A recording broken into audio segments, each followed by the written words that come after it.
Shout out to the monkey gang, the great apes. At the club swinging, they asking for my singing. She feeling the banana backstage. What a feeling, what a feeling.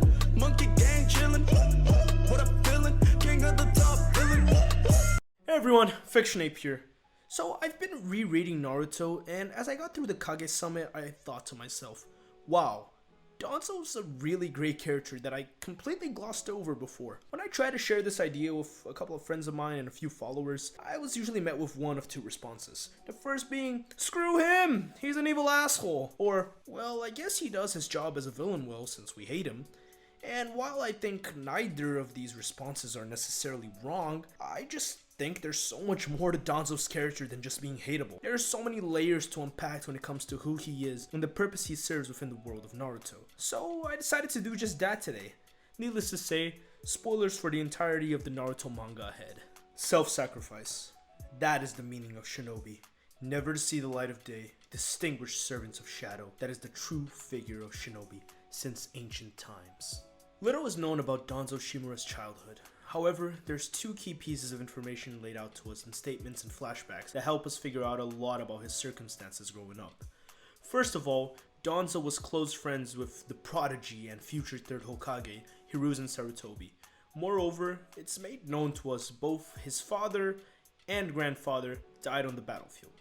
Now, whether both his father and grandfather died at the same time or in the same battle is unclear. However, considering how Danzo believes this to be an unparalleled honor, we can infer that he was either raised under this philosophy or that he used this line of thought as a coping mechanism for losing such close family members, rationalizing death and self-sacrifice as a good and honorable occurrence in order to cope with his grief. Much like his predecessors, Danzo eventually joined the ranks of Konoha's shinobi, and through the years began fiercely competing with his old pal Hiruzen. However, being up against the future third Hokage, Danzo was never quite able to catch up to Hiruzen, always standing one step behind his rival at every turn. This led to Danzo forming an inferiority complex towards someone with whom he should have been working together with, seeing as they were not only friends, but also squad mates. This sense of inferiority would reach its apex when Danzo's squad came to find themselves surrounded by a squad of 20 elite shinobi from the Kinkaku unit. When the idea of leaving one leaf shinobi behind to lure the enemy while the others made their way to safety was brought up, Danzo immediately thought to himself that it was finally his moment, his time to shine, to accomplish his lifelong dream of gloriously dying in the battlefield like his father and grandfather before him. However, just as Danzo tried to volunteer, he realized he simply could not do it. He started shaking and hesitating, unable to get the words out of his mouth when it was most crucial, all the while wondering what Hiruzen was thinking about at that very moment.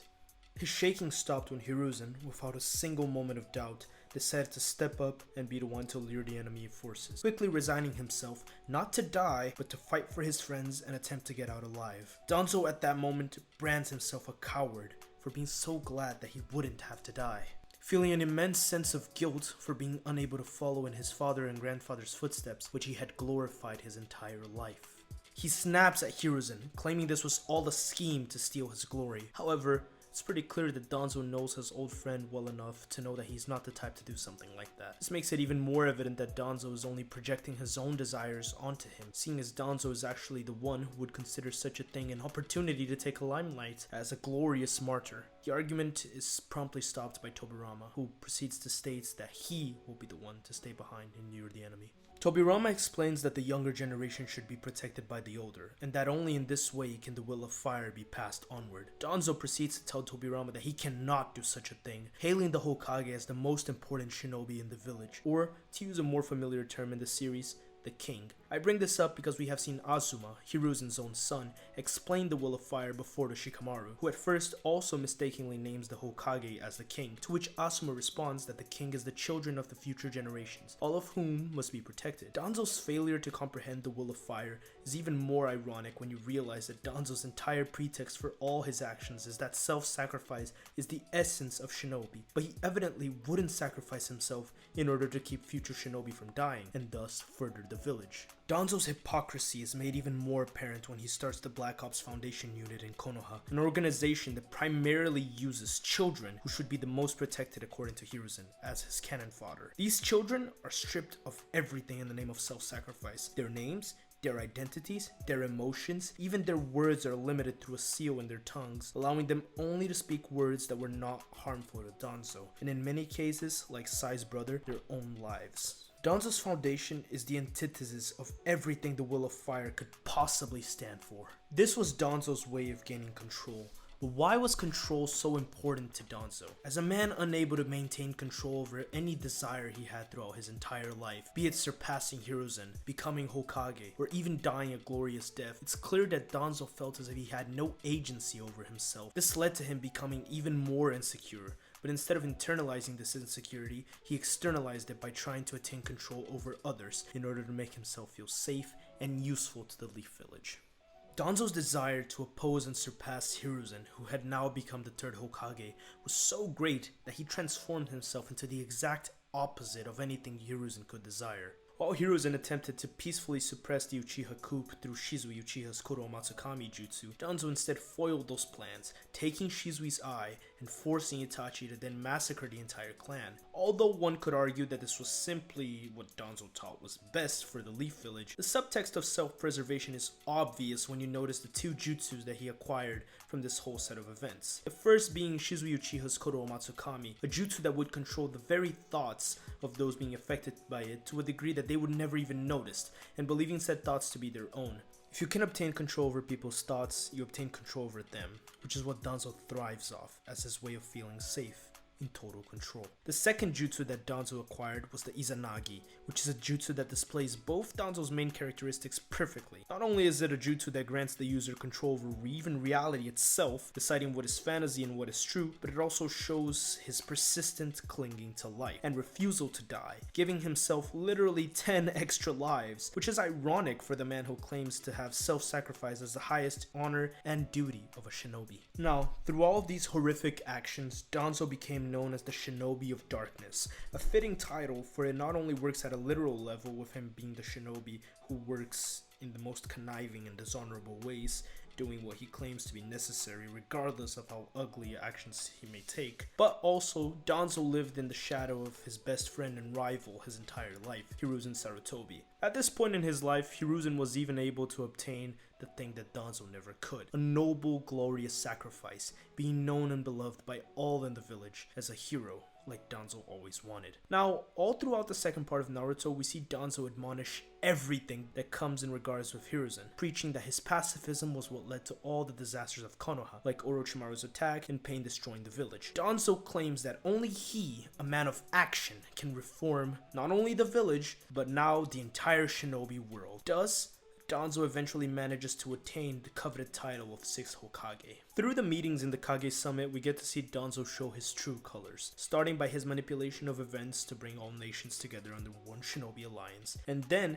the manipulation of Mifune via Koro Matsukami to nominate him head of said alliance. Danzo wished to have the entire world under his control. And while it's never explicitly stated to be the case, I believe this was his way of finally proving himself superior to Hiruzen. Thanks to Ao's Byakugan, his plan fails, and Danzo is outed in front of all the other Kage. It's important to note that Danzo could have been picked if he didn't attempt to play dirty, as Mifune himself says so, but Danzo, being the control freak that he is, was unable to leave such a thing to chance. The Kage then sees Sasuke coming for them, and this is once again where we see Danzo show his true colors. Instead of fighting for the betterment of the world and taking down this wanted criminal, Danzo instead escapes, seeking self-preservation over anything else, while the other true Kage engage in a fight with Sasuke. Eventually, Sasuke manages to catch up to Danzo, and in this fight, we see Danzo preach about self-sacrifice as the essence of shinobi over and over again. But again and again, Danzo's actions contradict his own words, with Sasuke even calling out how Danzo would take a hostage despite being so proud of his so-called self-sacrifice. Danzo then repeats what he said to Tobirama all those years ago, about his own importance and how he alone cannot die through his importance for the shinobi world. However,